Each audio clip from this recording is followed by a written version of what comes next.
Guys, how are you? कैसे हो आप लोग? So one more video for you. और आज का जो टॉपिक है वो एक यूनिक टॉपिक है, जैसा कि हमेशा से रहता है। कुछ सिमिलरिटी होगी, बट ये टॉपिक ज्यादातर इन्वेस्टर्स के लिए है, जो स्टैग्नेंट टाइप के इन्वेस्टर हैं, जिन्हें ज्यादा रिस्क नहीं लेना है, और मॉडरेट टाइप के इन्वेस्टर्स। तो अगर आप ट्रेडर हो तो इसे ना देखो, बेहतर है, आप स्किप कर सकते हो। बट अगर आप इन्वेस्टर बनना चाहते हो और लॉन्ग टर्म में आपका वेल्थ क्रिएट करना चाहते हो, तो एक डाइवर्सिफिकेशन जरूरी है। सो हम कैसे पोर्टफोलियो डाइवर्सिफाई कर सकते हैं, और म्यूचुअल फंड में कैसे पोर्टफोलियो डाइवर्सिफाई करके 35 से 45 रिटर्न निकाल सकते हैं, जो बहुत ज्यादा पॉसिबल और प्रैक्टिकली किया हुआ है क्लाइंट्स के साथ मेरे, और मैंने खुद भी आजमाया हुआ है। ठीक है। सो मैं आज बात करूंगा कुछ ऐसे म्यूचुअल फंड के बारे में जिसमें से आप ये रिटर्न निकाल सकते हो, और वो बहुत ही ज्यादा डाइवर्सिफाइड है। Yes, now I am going to discuss you about one very good instrument. It is called multi cap asset.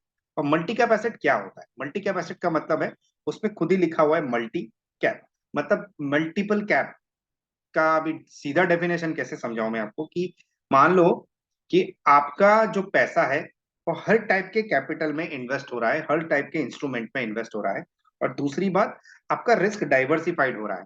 वो बोल रहे हैं ना कि कभी भी आपके पैसे एक बकेट पे मत डालो, आपके पैसे हर बकेट में डालो, पर सोच समझ के डालो। तो यहाँ पे आपको समझना क्या है, कि मल्टी कैप आपके पैसे हर जगह डाइवर्सिफाई करके डालता है। मान लो मार्केट में थोड़े पैसे डाल दिए, थोड़े बॉन्ड में डाल दिए, थोड़े बोल्ड बॉन्ड में डाल दिए, और जहां भी उनको रिस्क कम लग रहा है वहां पे डालेंगे, और वहां से आपका रिटर्न निकाल के देंगे। निश्चित आपका प्रपोर्शनेट रिटर्न का ज्यादा होगा, कि मान लो इक्विटीज में उनका प्रपोर्शन थोड़ा सा ज्यादा रहेगा, बॉन्ड्स में थोड़ा सा कम रहेगा। तो सब वो लोग डाइवर्सिफाई करके बनाते हैं, जैसे 5%, 10%, 11%, 12%। वो अपना रेशियो वो लोग अपने हिसाब से थोड़ा एक्टिवली मैनेज है ये। और इसमें आपको रिटर्न ऑन एन एवरेज 10 से 11% मिनिमम निकलता है। और कुछ अगर बड़े एसेट क्लास की बात करें तो उसमें अच्छा रिटर्न निकलता है। तो अभी इसका प्रपोर्शन इक्विटी की तरफ ज्यादा है, क्योंकि ये बुल रन चल रहा है, और जब भी बियर रन चलता है और बियर ट्रैप वाला मार्केट होता है, तब ये लोग अपना प्रपोर्शनेट उस साइड ज्यादा कर देते हैं, और जब बुल रन चलता है तो इस साइड ज्यादा कर देते हैं। सो पॉइंट इज दैट आपका पोर्टफोलियो डाइवर्सिफाई करके ये लोग पैसे इन्वेस्ट करते हैं, तो जिसे मल्टी कैप एसेट कहते हैं। ठीक है। सो उसके कुछ फायदे हैं, कुछ नुकसान है। मल्टी कैप किसे बोलते हैं, चलो डीप में समझते हैं। ठीक है। मैं आपको स्क्रीन शेयर करता हूँ, मैंने कुछ आपके लिए बनाया है। So after hard work I have made this. Point is that आपको जो समझना है वो इसके अंदर आपको मिल जाएगा। Just a minute. So welcome to the world of knowledge, financial knowledge. तो मल्टी कैप फंड क्या है, आपको इसमें डिटेल में पता चलेगा। A multi-asset class, as known as a multiple asset, a class of multiple asset fund is a combination of asset class such as cash, equity and bond, जैसा कि मैंने आपको कहा। ठीक है। Used as an investment, a multi-asset class investment contains more than one asset class. जैसा कि मैंने कहा था आपको, एक से ज्यादा एसेट क्लास में आपके पैसे डालेंगे, creating a group group of portfolios of asset. ठीक है। आपका एक पैसों का वो लोग एक एसेट क्लास बनाएंगे जिसके अंदर आपके पैसे डालेंगे। Now how does multi asset fund work? अब ये वर्क कैसे करता है वो भी एक इंपॉर्टेंट चीज है। आपके जो भी क्वेश्चन है इसमें आपको आपको जवाब मिल जाएगा। वो काम कैसे करता है, आपको इसका स्क्रीनशॉट लेना तो ले सकते हो। वो कैसे काम करता है? It has combined different type of assets such as stocks, bond, real estate, cash, create more nimble and broadly diversified portfolio.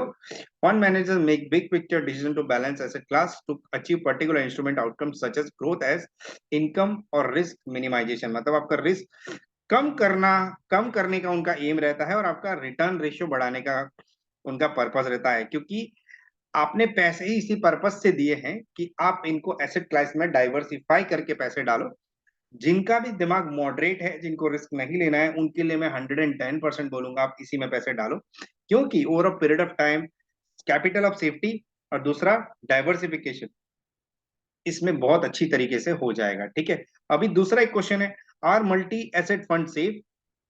In fact multi funds are often marketed as all weather portfolio. इसका मतलब है कि सारे वेदर्स में ये portfolio बहुत जरूरी है। This is another way of saving that these funds can deliver balanced return at low risk in all market conditions। जैसा कि मैंने आपको कहा था कि किसी भी मार्केट कंडीशन में आपको एक बहुत अच्छा रिटर्न देने का प्रबल दावेदार बनता है, और हर मार्केट में आपको इसका डाइजेस्टिव सिस्टम अच्छा दिखेगा। ठीक है। It is good to invest in multi asset fund, ये भी आपका एक क्वेश्चन है, ठीक है। Yes, multi asset fund allocation deemed sustainable for investors who have low risk appetite but want to enjoy steady returns on their investment. The multi-asset allocation helps such investors to even out the risk that comes along with investing in just one type of asset class. मतलब जो particular एक asset class में पैसे डालते हैं उससे तो कहीं ज्यादा बेहतर है कि अगर वो नीचे चला गया उसका भाव नीचे चला जाएगा। यहाँ पे तो ऐसा कुछ होने वाला ही नहीं है। यहाँ तो उन लोग के पास डिफरेंट एसेट क्लास है। इवन गवर्नमेंट बॉन्ड्स है, इंफ्रास्ट्रक्चर बॉन्ड्स है, रिट्स है, इनविट्स है, गोल्ड है, सिल्वर है, ठीक है, इक्विटी है। तो आपको खुद का दिमाग दौड़ाना नहीं है, वो लोग दिमाग दौड़ा रहे हैं और आपके पैसे डाल रहे हैं और वो मैनेज कर रहे हैं, तो उनको करने दो, ठीक है। और यहाँ पे आपका रिस्क ऑलमोस्ट कम है। अभी दूसरा क्वेश्चन आप लोगों का क्या आ सकता है, तो आपका दूसरा क्वेश्चन है, it is better to invest in one mutual fund और मल्टीपल। आपका ये भी क्वेश्चन होगा कि क्या आपके पैसे एक में डालने अच्छे हैं या मल्टीपल म्यूचुअल फंड में डालने अच्छे हैं। Over diversification of mutual funds, the aim of diversification is to spread risk, risk appetite कम करना है। If you invest too much in company stock, अगर आपने किसी एक पर्टिकुलर कंपनी के स्टॉक में पैसे डाल दिए बुल मार्केट में और वो अगर शायद नीचे आ गया तो आपको रिस्क हो जाएगा, then you are at great risk. If something happens to that company, a significant portion or of your money could get wiped out away, मतलब आपके पैसे को नुकसान हो सकते हैं। So the mitigate that risk you buy shares of many companies. इससे better है आप दुनिया भर की कंपनी के शेयर्स बाय करने से अच्छा है कि आप डाइवर्सिफिकेशन करके आपके पैसे इस फंड में डाल दो। वही मैं कह रहा हूं, आपको ज्यादा दिमाग दौड़ाने की जरूरत नहीं, आप पैसे अब इसमें डाल सकते हो, ठीक है।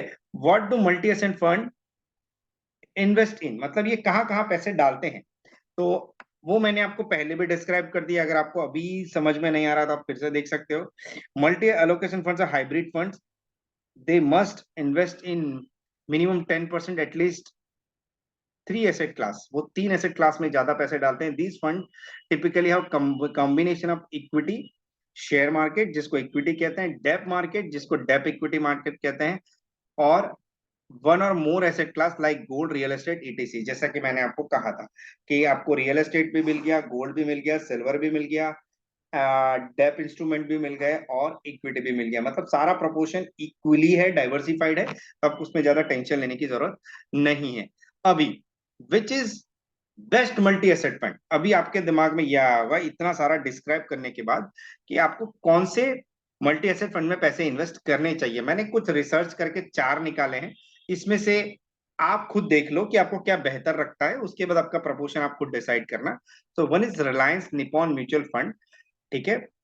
उसमें है मल्टी एसेट फंड ग्रोथ, जिसका प्रपोर्शन कैसा डिवाइड है वो मैंने नीचे बाइफरगेशन में दिया है। तो the fund has 52.12% in domestic equities, मतलब इंडियन इक्विटी मार्केट में इन्वेस्ट है, इन विच 34.23 इनके 100% में ये प्रोपोर्शनेट है जो उन्होंने इस तरीके से इन्वेस्टमेंट किया है। 52% उन्होंने इक्विटी में डाला है, 34% उन्होंने लार्ज कैप स्टॉक्स में डाला है, 13.14% मिड कैप में डाला है, 0.68 स्मॉल कैप में डाला है। तो ये उनका एक डाइवर्सिफिकेशन हो गया। The fund has 12.13 investment in Depp, मतलब जो डेप मार्केट में है उसमें 12.13% इन्वेस्टमेंट किया हुआ है, okay. Of which 8.11 in government securities, जिसे जीसेक कहते हैं, उसमें भी इन्होंने इतने पैसे डाले हुए हैं। 4.19 इन लोअर सिक्योरिटीज। उसके बाद आ जाते हैं कहाँ कहाँ पे उसका कितना रिटर्न है। ये सारा जवाब मैंने रिसर्च करके निकाला हुआ है, थोड़ा बहुत सारी वेबसाइट्स आपको डेटा मिल जाएगा, बट सब मैं यहाँ पे आपको वो पहले ही दे देता हूँ। सो अगर आपने इसमें 2020 में पैसे डाले होते तो अभी आपका वैल्यू कितना होता। इसका इंसेप्शन, मतलब जब से ये प्लान आया है मार्केट में तब से इसने कितना रिटर्न दिया है, तो 27 अगस्त 2020 में ये आया था। अगर आपने इसमें 10,000 उस टाइम पे डाले होते तो इसकी लेटेस्ट वैल्यू जो है 14,315 रुपए है। जो एब्सोल्यूट रिटर्न है उसका 43.16 है, बट हम इसे CAGR में देखेंगे जिसे एनुअली रिटर्न कहते हैं, इट इज 17.18, ठीक है। 17.18 इसका एनुअलाइज रिटर्न है और कैटेगरी एवरेज से तो काफी ज्यादा बेहतर रिटर्न है, ठीक है। तो आप सोचो मल्टी एसेट फंड में अगर आपको इतना फंड रिटर्न डिलीवर कर सकता है तो बाकी सारे फंड्स भी काफी अच्छा रिटर्न डिलीवर कर सकते हैं। अगर आपको रिस्क लिए बिना इतना रिटर्न कमाना है तो this is best fund to invest दूसरा आ जाता है ऐसे Prudential multi asset fund growth, ठीक है। द फंड हैज, उसका एसेट एलोकेशन देख लेते हैं जो बहुत ही ज्यादा इंपॉर्टेंट है। The fund has 66.8% investment in domestic equities, of which 53.45 in large cap stocks, 5.25 in mid cap stocks, 2.5 in small cap stocks। तो इसका ज्यादा प्रोपोर्शन अभी इक्विटी के अंदर है, डोमेस्टिक इक्विटीज के अंदर। Okay, and the fund has 8.1% investment in डेब्ट fund, of which 8.13 in government securities. ठीक है, आप एक तरीके से इसको बैलेंस फंड भी बोल सकते हो, बट बैलेंस फंड में क्या होता है कि डेप इंस्ट्रूमेंट और इक्विटी इंस्ट्रूमेंट होते हैं, इसमें सारे एसेट क्लास है, इसलिए इसको मल्टी एसेट बोलते हैं। ठीक है, अभी एक एनएफओ भी आईसीआईसी का आया है, उसमें भी इन्वेस्ट कर सकते हो करंटली, बट इसके अंदर आप करोगे जो ऑलरेडी लिस्टेड है तो ज्यादा बेहतर रहेगा। और एक है, इसके बाद इसका एनुअल रिटर्न क्या है, invested on 31 of 2002, since Inception से मैंने इसका रिटर्न निकाला है कि जब से इसका उद्गम हुआ है, मतलब जब से ये आया है तब से अभी तक कितना रिटर्न दिया है इसने।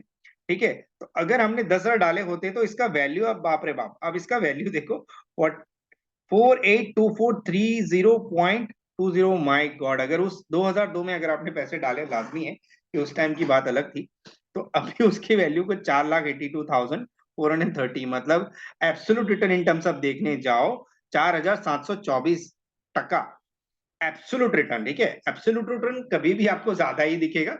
उसका मैं एग्जांपल आपको बाद में बताऊंगा। सीएजीआर होता है, आईआरआर होता है, एक्स आईआरआर होता है, और एक एनुअलाइज रिटर्न होता है। हम इसको कैसे निकालेंगे, इसका पूरा मैट्रिक्स कैलकुलेशन मैं एक नेक्स्ट वीडियो में कभी बना दूंगा आपके लिए। ठीक है, बहुत ही इजी भाषा में आप उसको समझ पाओगे, उसका कैलकुलेटर में ड्रॉप डाउन कर दूंगा। इसमें फिलहाल एब्सोल्यूट रिटर्न इतना दिख रहा है, मतलब अगर आपने 10,000 डाले होते, सोचो आप, तो आपका रिटर्न कितना होता। अगर आपने 10,000 डाले होते तो अभी आपका 4,82,430 रुपए, ये आपका करंट वैल्यू होता। और एब्सोल्यूट रिटर्न के टर्म में 4724.30%, और एनुअलाइज रिटर्न की बात करें तो 21.27%। और कैटेगरी एवरेज कितना है, कैटेगरी मतलब जो सारे एसेट क्लास है मल्टी एसेट के, उसमें कितना एवरेज चल रहा है, एवरेज रिटर्न कितना चल रहा है, तो 12.32, और इसमें कितना रिटर्न आया है 21.27। So if you are getting 18% in stock market, you are emperor यार, और क्या चाहिए आपको। देखो मल्टी एसेट भी कितने अच्छे रन फंड डिलीवर करते हैं रिटर्न। सो अब इसमें आपका पैसा ऊपर के दो फंड में तो मैंने आपको पूरा डिस्क्रिप्शन दे दिया, आप डाल सकते हो। अभी तीसरा जो है, Aditya Birla Sun Life asset allocator funds of funds के, मैंने इसके बारे में एक वीडियो बनाया था, मैं पिछले लिंक डिस्क्रिप्शन में आई बटन में दे दूंगा। ये फंड्स ऑफ फंड क्या होता है, ये 24 घंटे आपके पैसे काम करते हैं, कि मतलब अगर बंद मार्केट में भी अगर आपको पैसे कमाने हैं तो बाहर जहां मार्केट चल रहा है वो लोग वहां भी पैसे डाल देते हैं, आपका पैसा 24 आवर्स काम करता है। But I am not currently happy with this return, but शायद इन फ्यूचर में आपको रिटर्न अच्छा मिल सके। ठीक है, तो इन्वेस्टेड 10,000 इन 2006, 7th अगस्त सिंस इंसेप्शन, लेटेस्ट वैल्यू है, क्या चाहिए यार, इसमें भी अच्छा ही रिटर्न है। ये तो अभी यूएस के मार्केट्स और बाहर सारे मार्केट्स गिरे हुए हैं, इसलिए अभी इसको इसमें ऐसा रिटर्न दिख रहा है, but over period of time you will get good return. तो हम इन्वेस्टमेंट इसी पर्पस से करते हैं कि उसको थोड़ा टाइम दे। इन्वेस्टमेंट कभी भी शॉर्ट टर्म का गोल मत रखो, 2 साल 3 साल। तो अगर हम टर्म की बात करें, what is short term, long term and mid term. So what is short term, 1 to 3 year, what is mid term, 3 to 5 years, and what is long term, above 5 years, it's a long term। ठीक है, तो ये short term long term की परिभाषा है, और mid term की परिभाषा है। तो आपको ये चीज दिमाग में ठूस लेनी है कि what is short term, mid term and long term. तो आप इसको शॉर्ट टर्म में भी 3 साल देने होते हैं, और मिड टर्म में 3 से 5 साल, लॉन्ग टर्म में 5 से 10 साल। तो ये आपका व्यू होना चाहिए। इसके बाद हम आते हैं इसने कितना रिटर्न दिया है। तो अगर आपने 10,000 इन्वेस्ट किए होते तो अभी इसकी करंट वैल्यू 44,460 रुपए। ठीक है, एब्सोल्यूट रिटर्न में 344.62। कभी भी एब्सोल्यूट रिटर्न की फिगर ना देखा करो, वही बेहतर है। आपको एनुअलाइज रिटर्न पे जाना है, तो एनुअलाइज रिटर्न 9.58 है, और कैटेगरी रिटर्न 5.66 है। So overall it is a good fund to invest right now. ठीक है, अगर आपको थोड़ा रिस्क लेना है तो आप इसमें बिंदास पैसे डाल सकते हो, बट एक कैटेगरीली 5-10 हजार एवरेज रिटर्न, एवरेज अमाउंट आप डाल सकते हो इसके अंदर। उसके बाद आता है Motilal Oswal multi asset fund growth. Let's see इसमें क्या रिटर्न मिला है। तो उसका पहले हम देख लेते हैं उन्होंने कहाँ कहाँ पैसे डाले हैं। The fund has 29.99 investment in domestic equities. तो डोमेस्टिक इक्विटीज में 10.53% है, in large cap stock 2.22, mid cap stock 4.09, small cap में है 38.54। तो अभी इनका फोकस स्मॉल कैप में ज्यादा है, उनको लग रहा है पोटेंशियल है, कुछ रिसर्च करके ही डाला होगा ये लोग, सारी बैलेंस शीट सबको देख के पैसे डालते हैं। आपको देखना तो आप खुद भी उसके मतलब एसेट क्लास में जाके देख सकते हो कि इन्होंने डिटेल पोर्टफोलियो में कौन से स्टॉक में इन्वेस्ट किया है, तो आपको पता चल जाएगा कि इन्होंने कहाँ इन्वेस्ट किया है और किस क्या क्या देख के किया है, तो वो रिसर्च आप आपके लिए भी यूज कर सकते हो। ठीक है, तो अभी इन्वेस्टमेंट डेप कितना है 30, द स्टॉक फंड है 38.54 इन्वेस्टमेंट डेप, और डेप इक्विटीज में इन्होंने इतना इन्वेस्ट किया है, डेप में इतना इन्वेस्ट किया है। ऑफिस 12.67 इन गवर्नमेंट सिक्योरिटीज, 25.87 इन लो रिस्क सिक्योरिटीज। तो इसका ऑलमोस्ट ज्यादा प्रपोर्शन सेफ्टी वाले फंड्स में है। इसके बाद अगर हम देखें इन्वेस्टेड 10,000 इन 2020, तो अभी का रिटर्न कुछ ज्यादा नहीं है, लगभग 9.29 के आजू बाजू अभी की वैल्यू इतनी होती है। एनुअलाइज रिटर्न 3.89, कैटेगरी एवरेज 12 है, तो उससे तो थोड़ा कम है फिलहाल के लिए, but over a period of time you will get very good and decent return. So अगर आपको ये चीज समझ में आ गई है, जो मैंने पूरा आपको डिस्क्राइब कर दिया है, एकदम छोटी छोटी बातें, आपको खुद भी थोड़ा डीप नॉलेज लेना है इसके अंदर। So if you have gotten good knowledge in this, thanks for listening, और टिल देन सी या। और अगर आप अभी तक ऐसा अगर अगर अभी अभी तक आपने मेरा चैनल लाइक शेयर और सब्सक्राइब नहीं किया है, बॉस कर दो। ऐसे यूजफुल कंटेंट मैं बनाता रहूंगा और आपको मोटिवेट करता रहूंगा कि किसी भी मार्केट में फियर क्यों नहीं रखना है। ठीक है, चलो, thank you very much, bye.